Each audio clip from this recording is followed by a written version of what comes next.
Tonight on Denver7 News at 6. Words matter. The Asian American community becomes the butt of a newspaper's racist joke. We are not a punchline. Governor Polis says Colorado is experiencing a fourth wave of the virus. He'll let counties take the lead all the same. I have full faith in our city councils, our mayors. The 1985 murder of a Lone Tree businessman and family man is solved. I was at the scene in 1985.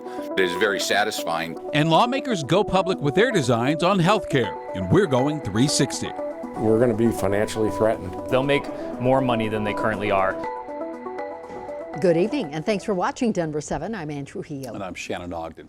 The Villager newspaper claims to have 20,000 loyal readers in and around South Denver. It has angered or insulted considerably more. As an April Fool's Day prank, the paper published an article in which it claimed the country's largest amusement park was coming to town. And for some reason, the writers also felt the need to include Asian American stereotypes and references to Wuhan. Cherry Creek schools were so outraged, they sent a letter home to parents and have demanded an apology. Denver7's Sloan Dickey tonight on if they're going to get one.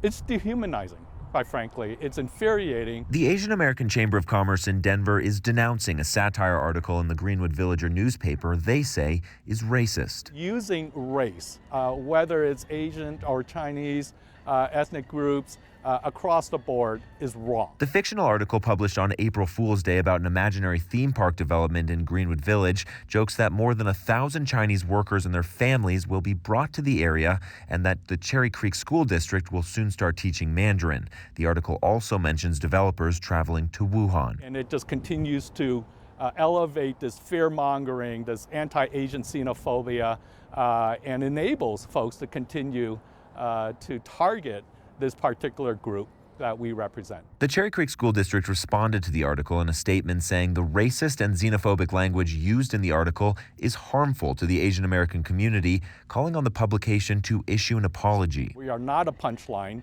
No ethnic group should be a punchline to any satirical article. The article comes amid concerns of an increase in violence and intolerance against Asians in the wake of coronavirus and the mass shooting at the massage parlors in Atlanta. Clarence Lowe, a board member on the Asian Chamber of Commerce in Denver, says it's stereotypes like the ones raised in the article that fuel more hate. Associating Wuhan, again, very specific, right? Because of the pandemic that we're still in. The owners of the Villager declined to speak to Denver7 on camera, but the organization released a statement saying in part the article was by no means intended to insult or offend anyone, especially the Asian community, and the paper sincerely regrets any insensitivities in the April Fool's spoof. I would love the opportunity for our chamber to have a dialogue with the publishers of the Villager, and to help them understand kind of where we were coming from. Dialogue, he says, is key to overcoming racial stereotypes. Sloan Dickey, Denver7. An arrest has been made in the 1985 murder of Roger Dean, a 51-year-old who was shot dead inside his Lone Tree home. Douglas County deputies believe the intent was to rob him. Was a businessman that worked in the Denver area, had his family, they grew up in the Denver metro area, obviously bought a new home in Douglas County, where unfortunately that's where the individual came into, and he was killed at that location. The alleged killer has been identified as Michael Jefferson of Louisiana. And like so many recently solved cold cases, this investigation was brought to a resolution through advances in genealogy databases. Thornton police shot at a man they say pointed a gun at them. Now, it's not clear if they hit him because he got away after a crash. Police tell us they were chasing the man because they thought he was involved in a burglary. And other than a few bumps and bruises, no officers were hurt.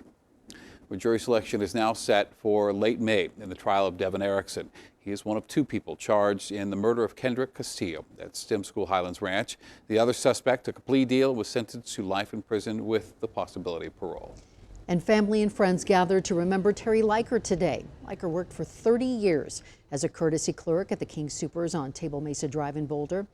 And I spent time with her mother recently, who described to me a woman who overcame bullies and a disability to create a life of joy and compassion and purpose. King Soopers employees who spent 30 years with the company will now receive the Terry Leiker anniversary ring in her honor. University of Colorado now says more than 300,000 records were compromised in a February cyber attack. Boulder students got the worst of it, although some at the Denver campus also were hit. Now, CU says the information includes Social Security numbers, financial data, grades, and transcript data. Some of that information has already been posted on the dark web. Governor Polis today said that Colorado has entered a fourth wave of the virus, and the data suggests he is right. Hospitalizations haven't been this high in months, and nearly 2,000 cases were confirmed just today. But if the numbers are this bad, why hand the reins to counties now?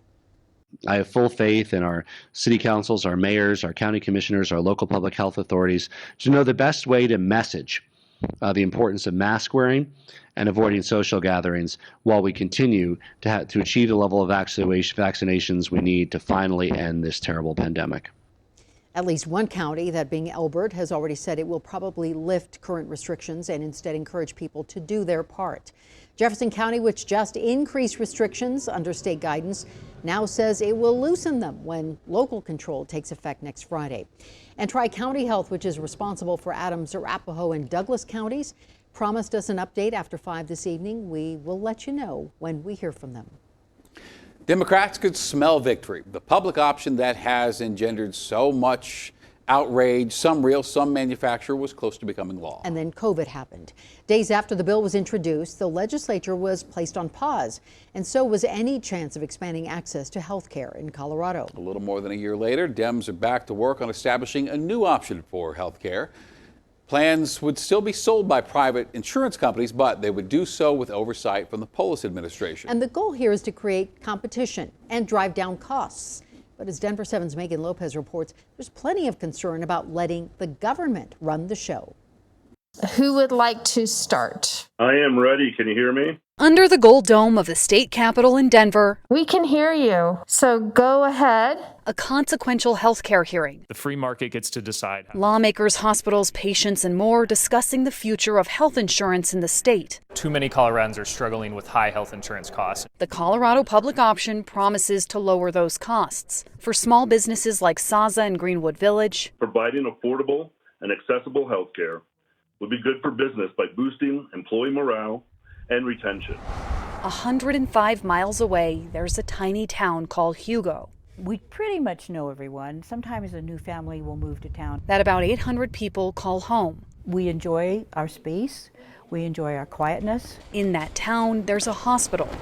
The type of hospital where generations of families enter this world and leave it. Once you left Denver on I-70, once you got past E470, we are the only hospital between that point and Burlington. And in that hospital, my name is Kevin Stansberry. I'm the CEO of Lincoln Health in Hugo. There's an administrator waiting his turn to testify. I strongly support reasonable initiatives to improve access, improve quality, and reduce the cost of care, but I am opposed to the Colorado public option. Kevin opposes the public option because he believes it will hurt rural hospitals like his. We have the lowest hospital charges in the state. My hospital is the third lowest in the state. 75% of the patients this hospital treats use Medicare or Medicaid, and the hospital relies on commercial insurance to make up the losses. He's worried this bill will push them over the top. We're going to be financially threatened, and we're going to have to figure out another way to do more with less.